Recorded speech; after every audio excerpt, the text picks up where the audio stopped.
Hello, my friends. Welcome to the process group Pentagon. We are challenging ourselves to get to that next level of understanding, but bit by bit.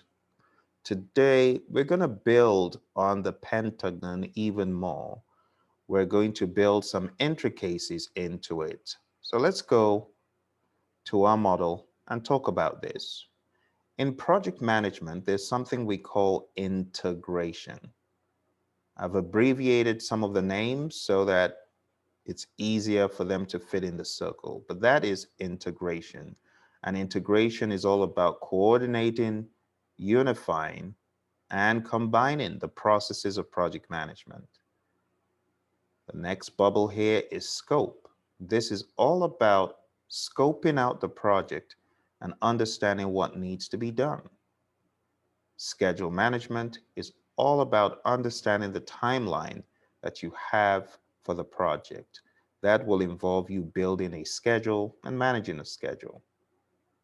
The next is cost. This involves costing out all the tasks to be done, determining the budget, and then managing the cost on the project. The next is quality. Quality is all about fitness for use, conforming to requirements, and satisfying the customer.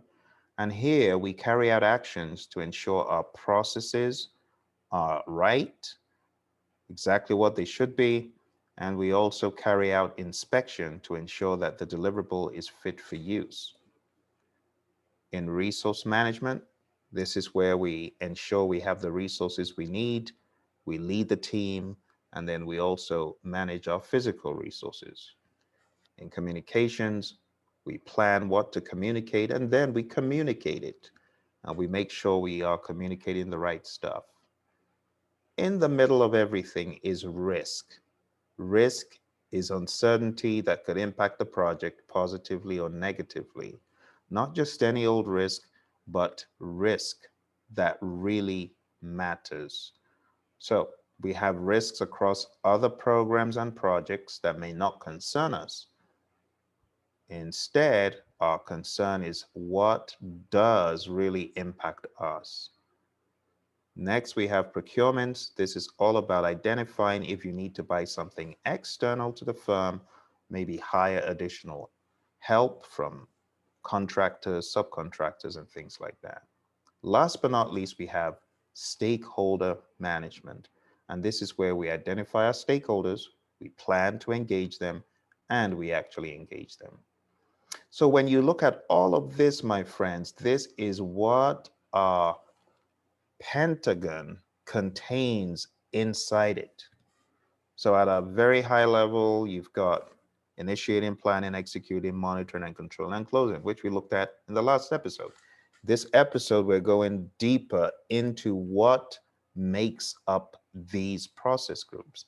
And what makes up the process groups are the tiny pieces of processes that belong to these knowledge areas.